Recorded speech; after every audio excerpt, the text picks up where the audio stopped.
everybody. Please use the chat box. We'll address the questions after Leslie finishes her introductory PowerPoint. And then we will have another question and answer time at the end after she finishes showing you how to make the jam. So let's see.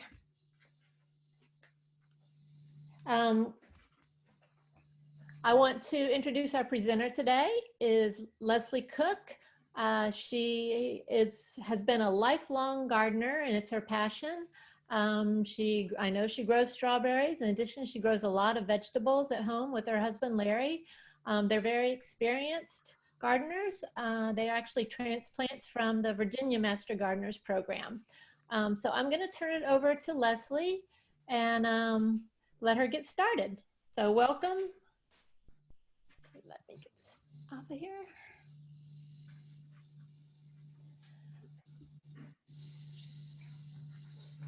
There you are. There we are. Yes, and welcome to our, well, somewhat cloudy Thursday afternoon. Humidity is taking its toll on my curly hair. We'll get through that. And we'll do a little searching about, or researching about what we can do with strawberries. First, we'll need to look at the strawberry plants themselves. Yeah, if we could I'm going to share screen. get started. Hang on.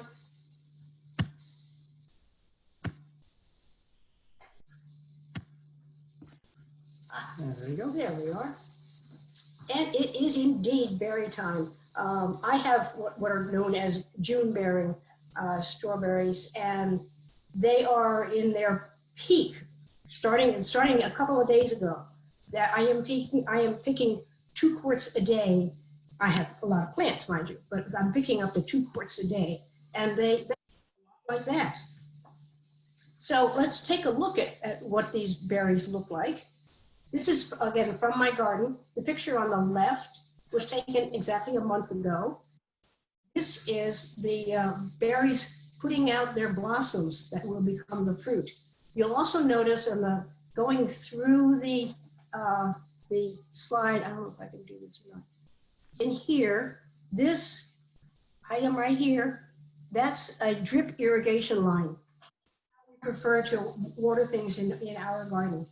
The picture on the on the right-hand side today to show you how these blossoms became fruit, and also to give an indication of what it looks like to put some chicken wire covering around them. This serves the purpose primarily of keeping critters. We'll talk about that later. So let's take a look at what strawberries are. To this first comment, it is the official state fruit of Delaware as of 2010. It is also not really a berry. It's what's called a aggregate fruit. It's not it's technically aggregate fruit in the family of Rosaceae, in genus Fragaria. Now, Rosaceae is, like you could guess, roses. It also happens to be the family of tomatoes. A true berry would be something like blueberries or cranberries and even tomatoes, but not blackberries, not strawberries, and not even raspberries. There are, within the strawberry genus, 3 major types called the June-bearing, the day-neutral, and ever-bearing.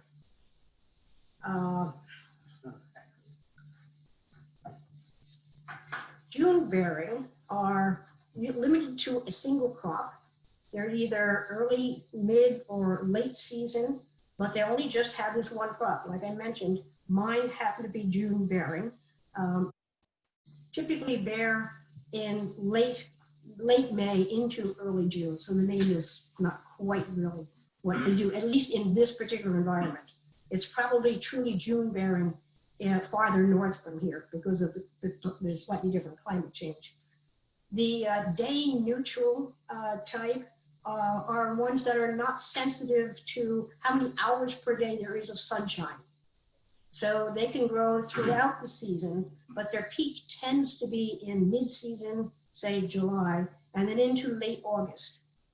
The other type is everbearing, and it really is everbearing. I mean, they say generally there's 2 crops per year, but they kind of come and go and come and go and come and go. They're not quite as productive as the day neutral types, but they are similar in that you'll have berries at more than one time during the year.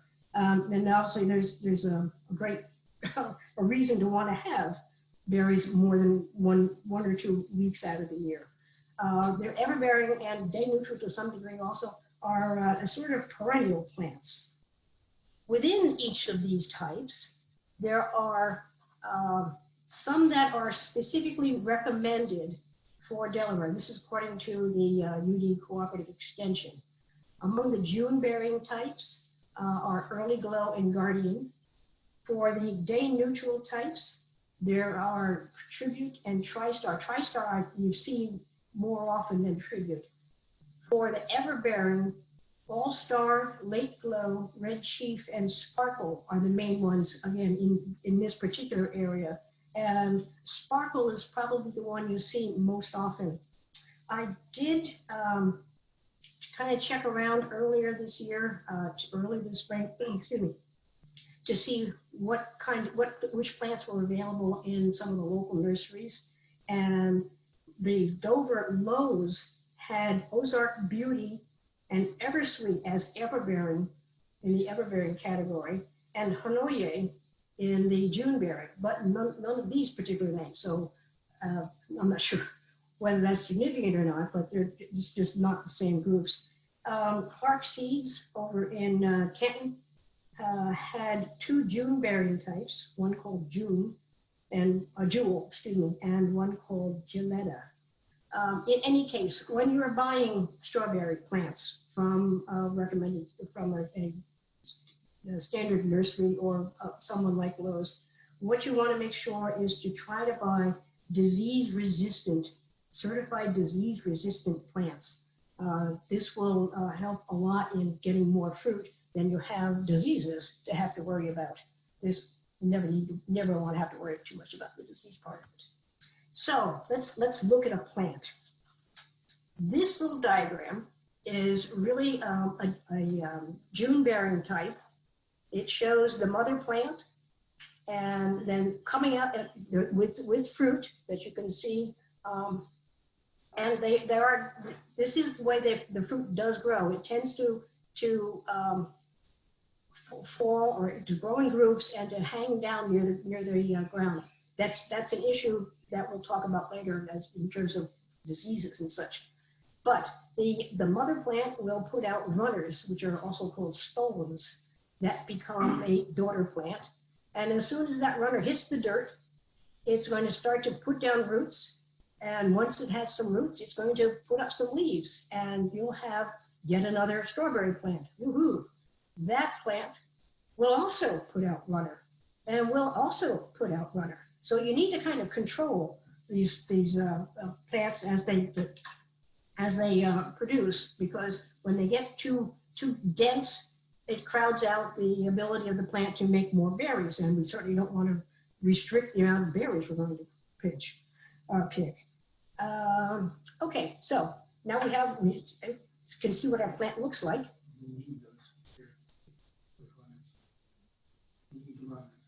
Oh yeah, we'll use the runners when we do want to transplant and make a new row, but we'll get to that. Okay, strawberries, planting them, particularly you need a full sun area. They're very sensitive to the sunshine, so they're going to want as much as they can. If you can find your soil, whether augmented or not, but a fertile, loamy soil, kind of a mid-range pH. It's not too acidic, not too acidic, not too, I can't think of the word. Anyway, alkaline. Yeah, alkaline, right. And also soil that is well drained. It's a good idea to apply a 10-10-10 fertilizer in the spring and then again in late August. And also, when you're looking for a site for planting, You want to avoid areas that have previously been planted with tomatoes, potatoes, or eggplants, which eggplants and potatoes, by the way, or eggplants and tomatoes are in the same Rosaceae family as strawberries. But the reason they're a problem is that they carry verticillium wilt. That would be in the soil and would be picked up by your strawberries if you plant them in the same area. You would also want to be planting in early spring, 3 to 4 weeks before frost, or early to mid-April. And we'll want to put your plants in about a foot and a half inch apart. And the reason I say that is because, again, they're going to want to put out, and there are going to be lots of little plants taking up this space. So you want to control that, but so you need to give them room to start with. And also the rows themselves should be about 2 to 3 feet apart, again, to allow room for the plants to produce the additional plants to get more strawberries. When you set the crown into the soil, you need to keep it at soil level and press it down real well to get some of the air out so that it has a good chance of staying in the soil. You need to weed the site regularly. The plants don't deal well when they have, shall we say, unwanted guests in the area. And they also are very sensitive to cold weather. During the winter, you'll want to have them covered with straw, but you might also, if you get a weather warning that there's going to be a possible early frost, late season frost, then you would also want to put straw on them. The next slide is on propagation. This for the June-bearing plants, what you want to do is in the fall of the 3rd year, they go 2 to 4 years and still produce well. After that, they get pretty weak. So in the fall of the 3rd year, select some of the newer runner-formed plants, dig them out, cut the runner, and dig them out and move them to a new row. When those are in their new row, this is for their year 1, take the blossoms off so that they can concentrate on setting roots. And then the next year, their 2nd year, the new plant's 2nd year, they will become your major crop, and you can pull out the other earlier, the ones that they came from. For everbearing plants, they don't really have very good runners, and they generally are treated as perennial plants. They can go 5 or 6 years. Now, eventually, the fruits will become a little less robust. So you probably will want to replace them after 5 or 6 years. But in the meanwhile, they make great borders. They're great for hanging planters and containers. But again, like with the June bearing, they can get pretty intense in terms of their growth. So you need to do some pruning on them to keep them from getting too dense. The next slide shows the runners being removed or getting ready to be removed from the mother plants. So as you can see that each one of those runners has a separate little plant. That then will become your new group, your new row of plants for the 2 years from now. Okay, our next section is about pest control. Unfortunately, gardeners are free from having these issues. The most frequent pests that we find are birds, but you'll also find, depending on squirrels, raccoons, even deer will want to help themselves to your berries.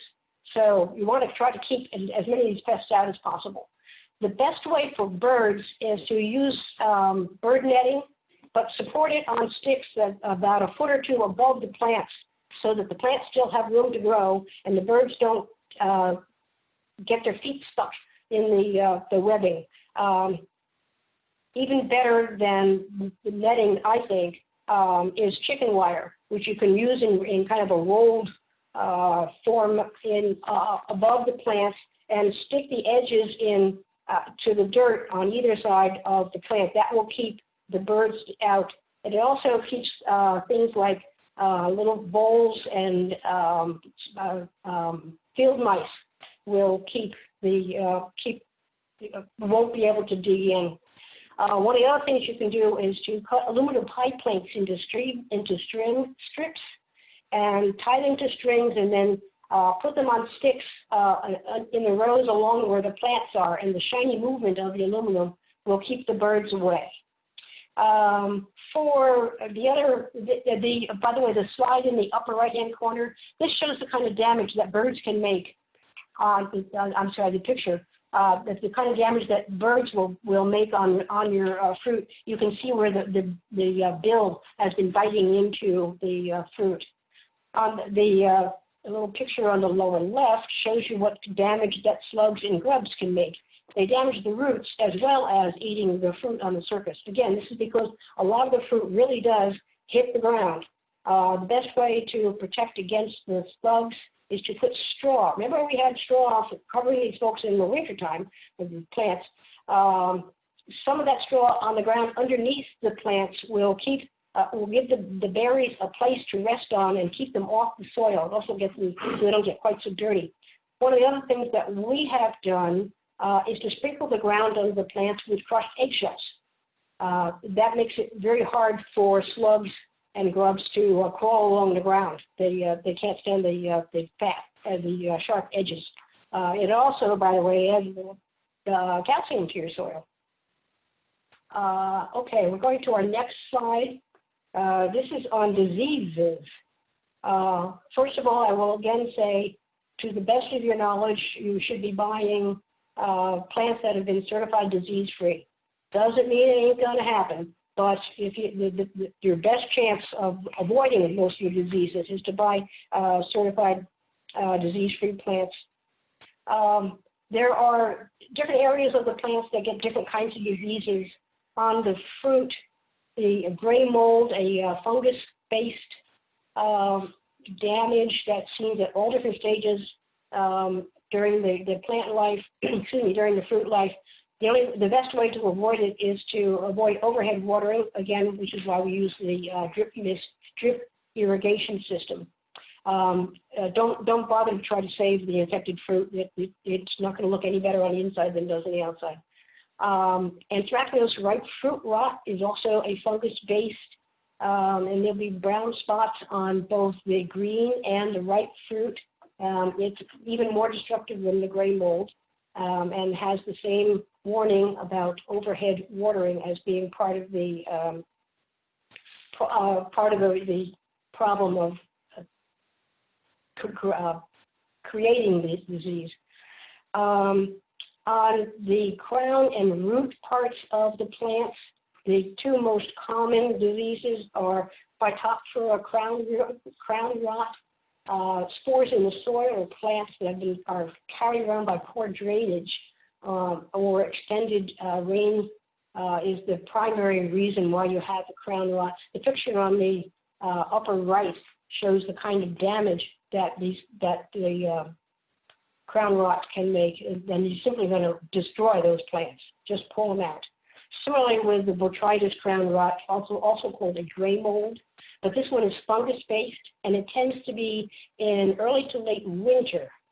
One of the items that one of the articles that I read about this says that excess nitrogen can exacerbate the Botrytis crown rot. I haven't any way to say anything further about that. So that will do for our diseases for the fruit and the crowns.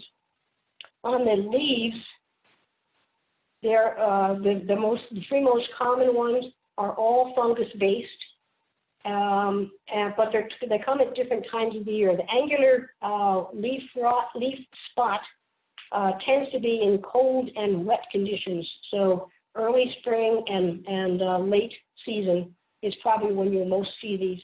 That it also can affect the fruit. One of the best ways to avoid the leaf spot is to control weeds and, once again, our overhead watering issue.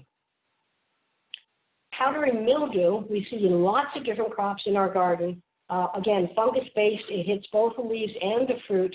Fungicides early on or insecticidal soap are the best solutions in this. It's not normally a problem as long as you have enough sun.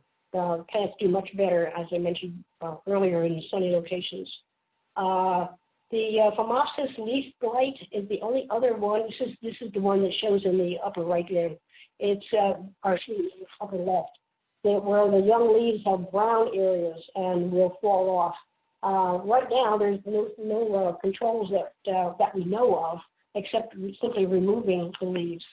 As a kind of a general warning, if you're going to use any kind of pesticide or herbicide on fruits or veggies, please read the label to make sure that this chemical can be used on plants that are producing food. You don't want to be taking in personally chemicals that aren't very good for you. And that was where I was going to go with the plant part of this workshop. So if we have questions, we're ready to take them on. Debbie, I think the internet on our side is back up. I'm going to shrink this PowerPoint and see if you can get the picture back. Okay. I will close mine. Are you ready to answer some questions, Leslie? Sure. Okay. We had a question from Judy. She wanted to know if when you fertilize your strawberries in the spring, you should do it before or after they flower? Before. Before? Yes. Get in as early as you can to give the fertilizer the best chance of being successfully absorbed into the soil and therefore into the roots. Okay. We had another question about the chicken wire. I believe you answered that in that it keeps the birds off, but someone did ask what the chicken wire was for when you showed the picture of it earlier in the presentation. Yeah, it really does a good job of keeping birds as well as voles and mice out of the strawberry plant. Okay. And So that, Barbara wants to know about growing strawberries in upright containers. Upright containers, they do fine. You're probably better using the everbearing fruits rather than the June bearing, because the June bearing are going to want to put out all these runners so that they don't stay in a pot as well as the everbearing ones. Okay. And I believe it was Kalila that asked if the berries will bloom the first or the second year. They will bloom the first year, but they won't set fruit as well as they should. What I have recommended is that pick the blossoms the first year, and then the second year let them go to full fruit. That way they've had a whole year to get themselves settled in the dirt, and you can let them expand to some degree while they before putting out more fruit. Putting out fruit in the second year. Okay, and Barbara says she has hers inside of a screened porch. She's wondering if she should move them out. You definitely should have some sunshine on them. They'll do much better in the sun. Yeah, she said she got sun, but I was thinking for pollination, you would probably want to. Yeah, that's a good point. Yes, that would be a problem because they will need pollination in order to set fruit. And then we have questions about winterizing, what you do in the winter, and someone asked, how do you care for them in the winter? And then a related question is, would you mow them or cut them back in the winter? No, the best winter solution is to cover them with straw that will keep the frost and stuff out of the plants. A relatively thick coverage because they are cold weather sensitive. I have heard of folks cutting them down. I have not done it myself, So I couldn't say how well that will result in, the plants rejuvenating in the springtime. I just don't have that experience at all. We have just covered ours. Oh, we thin them. Yeah, and you'll thin it out in, as it gets warmer, because they'll need to be getting some sunshine to set fruit, to grow, for the plants. So they ask, do you just cover the ground around the strawberries, or do you? No. Cover the whole plants. Actually, I was only joking, only half joking that it's called strawberries for a reason. We cover we have, I don't know, probably about 50, 60 feet worth of rows, and we can use a whole bale of straw to cover them up. They really do need the protection. And then she asked, this is Veronica, she asked about some kind of blanket to cover them in the winter. I would prefer not, only because they don't get enough air. You want a little bit of circulation to go in, that they'll be able to get from the ground up to where the straw is, so that there's still some circulation in there. I would be reluctant to put a blanket on them, just for lack of oxygen for the plants. And Judy wants to know if you can use untreated grass clippings instead of the straw. Prefer not, because grass clipping, believe it or not, can get pretty wet just from the morning dew, and straw not so much. So you're better off using straw, and straw, not hay. Okay, and I believe we have just one more question. If you still wanted to plant strawberries this year and get strawberries in the ground this year, what kind should you get at this point, at this time of year? The only ones that are going to be productive this time of the year are probably everbearing or day neutral. The June bearing are past their prime right now. Like I said, mine are going crazy right now. Yeah. So if there are plants available that are still producing or still in their early production stage, the perennial or the everbearing types are probably the ones that are going to be available, if they're even available now. It is pretty late in the season to be starting. I know everybody's out of stock. It's a problem. I believe that was all the questions. If I missed anybody, last chance, you can put one in now. Otherwise, we're going to let Leslie go ahead and show you how to make her jam. Okay, do you want to go back to the slide? Okay. Okay, looks like that's about it. So All right. you have the stage. That's all mine. So we've had a wonderful season in growing our strawberries, and I send out our apologies for disruption here. Apparently we had some, timing is everything. A neighbor was having some cable and it interrupted our cable service. What are you gonna say? Anyway, so we are back. We have been growing wonderful strawberries. We have crops like crazy. I pick literally two quarts a day these days to give you some idea of how productive they can be. So what are we going to do with all these wonderful berries? Well, in general, just the easy part of it, when you cut them, they're going to need to be washed, because a lot of them will have some dirt, but not all of them. Cut off little tops on them. And then you can, cover them for your cereal or your French toast or your yogurt. You can make, like my husband does, absolutely wonderful smoothies with those fresh strawberries, or with frozen ones that have been slightly defrosted. You can share them with your neighbors.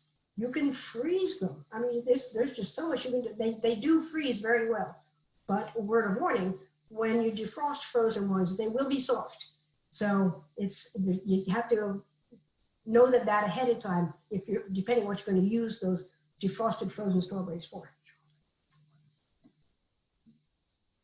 Hang on. Oops. Sorry, I got to get back into my. There we are. Okay. You're right there. No, I wouldn't get on full screen.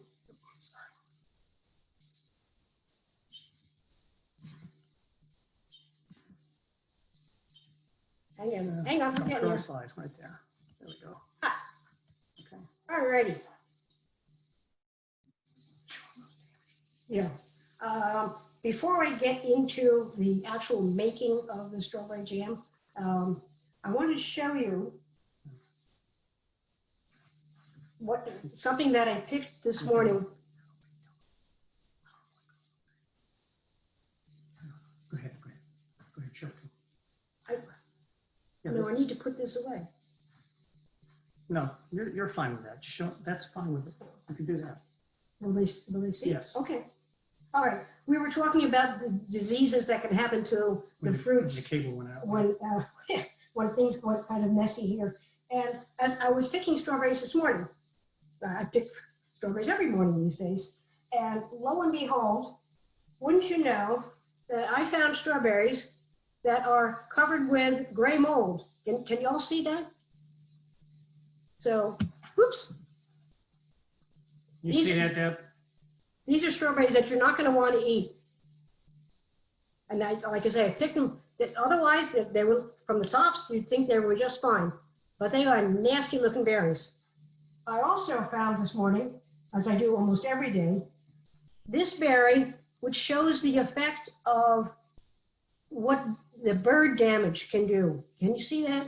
You can see where the bird bill has bitten into the berry. So, just, well, I had it handy. I was trying to show you that. Okay, now let's talk about making jam. We have, first of all, let's define what we're doing here. This is jam. This is not jelly. This is not something smooth that has gelatin in it. It is strawberries and sugar, and that's it. We need, in order to do this, we'll need a few basic tools. I have, you can see in the picture there, there's what I call about a 3-quart saucepan. Now this is assuming we're going to make about 4 jars full of berries. So we have a saucepan that will cover the berries plus the sugar. You need something to mash the berries with. That's my favorite potato masher. You'll need the canning jars and their lids. These little guys that you can also see there, but these half-pint jars. I like half pints myself. You could do a full pint. I just find it more practical to, especially since I give so much of it away, to use the half-pint jars. You'll also need a large pot, speaking of the jars, that will hold the jars and their lids that's deep enough so that the jars are completely covered with water plus another ½ inch. You'll need a wide-based, wide-mouth funnel, which you can see in the picture here. This little guy here. And some tongs that will help you lift the jars out of the pot. And that's really basically it for tools. Yeah, okay. So, let us do a little strawberry making or jam making. We're trying to get, oh, there we Okay, go. now, right. Full screen. So, except it's not me, is that okay? Deb, she full screen now?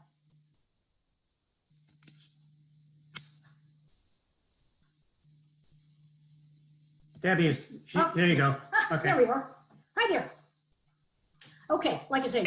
Got it. Yep. Okay, now let's get to the process. Mash, like I say, I like jam mashed with some texture to it. So there's some lumps in it, which is why the potato masher is the perfect tool for this. But I will, having said that, once you mash these strawberries to then cook with the sugar, if you're looking for a specific quantity, end result, you want 4 jars, for example, you want a quart, 4 half-pint jars, you'll need more than a quart of strawberries. To prove the point, this is a 1-quart container of strawberries that have all been, the tops have been cut off, they've been washed, they're nice and clean, and that's a quart. That's picked this morning. This is a quart of strawberries crushed. There's about 2.5 cups worth. So if you're looking for 4 pint jars full of strawberries, you're going to need more than a quart of whole berries to start with.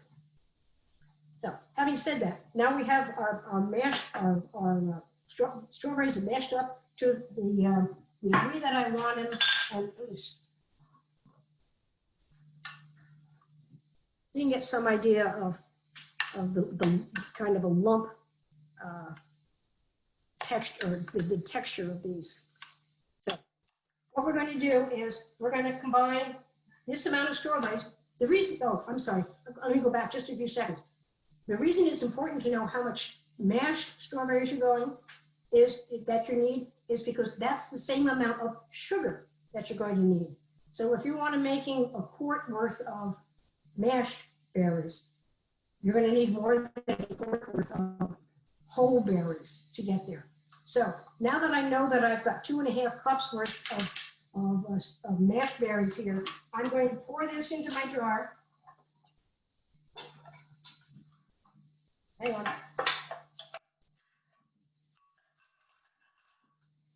And then I'm going to get my sugar. I'm not going to do this, but then I'm going to get my package of sugar, and I'm going to measure the same amount of sugar into that bowl or that pan. This needs to go on the stove for usually between 10 and 15 minutes. The reason that we're doing this is, and it needs to be started out with a relatively high temperature, and we're trying to get the sugar totally dissolved into the strawberries. And what happens with that is it also releases the pectin, which is a good part of the flavor that you'll get from the strawberries. You'll need to be stirring this relatively frequently, but eventually it will get thick. Frequently because the sugar is going to want to stick to the sides of the pan, gets a little messy, but you want to make sure that the sugar gets totally dissolved into the strawberries and the juice that it made, and that it starts to thicken. By the time it gets to thicken is when, like I say, 10 to 15 minutes, give or take. You want to lower the heat maybe a little after you start, but that's what it's going to take to get the strawberry, to get the jam looking like jam, something a little thick that you can spread. While that is happening, what you need to be doing is having all your jars, our little half-pint jars. Each of these, the jars and the lids and the tops, in a pan that's big enough to hold all of them and deep enough for the water to cover the jars by at least an inch. This is to sterilize the jars. You don't want to put strawberries into just jar that you just took out of the box. That again will take another 10 or 15 minutes. So while your strawberries are cooking, your jars are also cooking. Once they're ready to go, and your strawberries are done, and your jars are done, then we're going to fill the jars. And this is the wide mouth funnel I was talking about. And the reason that this is important is because when you're putting the strawberries into the jar, you want to make sure to keep the jar itself free of any fruit. It needs to be totally clean around the top. And the reason for that is this little top that goes on, it has, you can see this, it has a rubber edge all the way around. This has been hot. These jars are hot. You're not going to handle it. You're going to pull them out of the pan with tongs. Once we get the berries in here and put the lid on, and these are both, again, very hot, that rubber edge will then seal onto the top. You're going to add the screw-on lid and tighten it only hand tight. And then let it sit. It'll cool down. You can tell it's ready when the top gets a clicky noise, and that's when you can tell that your jars are fully sealed, and you can tighten them more than that. Other than that, Yes, they can be stored. I've had them, luckily enough, last at least a year, but I make lots of jars of it and give some of them away. Once you open one of these jars, though, you'll need to refrigerate it. There's no preservative in here except Mother Nature. So once it's open, you'll need to keep it refrigerated. I would also say that this doesn't work just for strawberries. We have blackberry plants almost as much as we have strawberry plants. So I'm canning or preserving blackberries as well as strawberries in exactly the same methodology. Blackberries are a little harder to mash because the fruit itself is just a lot more solid. But other than that, it's pretty much the same process. And I can start, and that's pretty much it. So, questions? Questions? Can you hear me? Yes. Okay. Going back to the previous part, there was a late question that wanted to know if they should allow the runners on the June-bearing plants the first year, or should they pull them off? No. You'll want them on the first year. The runners are what's going to make the plants more solid. You get several runners for each plant. That gives you a group of plants that become your next solid row of producers. So yeah, now after the third year, you probably want to cut the runners off because the plants they'll send out runners no matter where they are. But after the third year, they can get really, really dense, which doesn't help the fruit any. So I take the runners off after the third year, except for the ones that I'm going to take and plant for my new crop. Okay, and then we had a couple questions about the jam. Talon wants to know how long you can store them after they're canned. I have kept them a year or more. I do put dates. I'm a little crazy about that because I get a lot of stuff. I need to keep that. But I use a marker and put the date on the top. I know I've done it and gone at least a year or two. I can't imagine why it would be an issue beyond that though. And then Janine wants to know if you could use a food processor to mash the berries. Oh, good question. And I meant to mention that. This is partly my approach to strawberry jam. I prefer using the masher so that you can get texture with the jam. A food processor, and I'm picturing what I've done with food processors before, even with the soft blade and even just pushing it a few times. I haven't done it, but I would think that would make it too smooth. Now that may be just my preference for how I like jam to be, but you could try it. There's no reason not to. But I think you'll get a much smoother, that may be what you want. It's to me that's not jam. I need lumpy stuff in it to be jam. Personal taste. Yeah, pretty. Lynn Price wants to know if you used a quart or 2.5 cups sugar.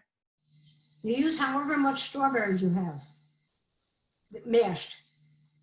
So if you're like when this was full of strawberries, it had 2.5 cups in it. I'm going to put 2.5 cups worth of sugar in. If this had been a full quart of mashed strawberries, then I would have used 4 cups of sugar. I know it's a lot. It dissolves. It's probably it's jam. It's what it takes. And Kalila wants to know how long are the jars boiling in the water bath canner? They should not necessarily boil, but at least simmer at least 10 minutes. So that's why I was saying, while your strawberries are over here cooking with the sugar and getting the sugar all dissolved into it, is also about the same amount of time that your jars are going to be in the water getting hot. Start at pretty high heat, but once the water is boiling, You can cut it down a bit, but the jars need to be in very, very hot water for, I'm going to say 5 minutes at least. Okay, I don't see any other questions right now. Are there any other questions out there about the jam making portion of this presentation? Oh, someone did ask if Someone did add sugar. Also, in sterilizing the jars, is the water boiling the whole time? So you already answered that one, but is it it doesn't have to- possible to use less sugar? Not according to any recipes I've ever seen. It's equal amounts of strawberries and sugar. It doesn't have the same sweetness. It's just part of what making jam. Charlotte wants to know if she can have a taste. Yeah. Good stuff. I've got one in the fridge here if you need. Well, I'll have to go out and Thank pick up you strawberries. so much for your time. Okay, anything else, Leslie? No, that's pretty much it. We do have a few references. If you printed the attachment on the original email, the references were also a part of that, so you could have something, some place to take notes. These references were also on that piece of paper, so if you didn't print it out, now's your chance. And someone did ask one more question. She wants to know if you ever add anything else for flavor. No, but along those lines, I have thought about adding apple, add more pectin, and would be unpeeled. So you'd want to mash it along with the strawberries. Oh. I also thought about sprinkling in some orange peel, dried or otherwise, but orange peel as an additional little flavoring thing. That sounds like a holiday recipe. You could also use these mashed up strawberries for daiquiris, of course, but that's another taste.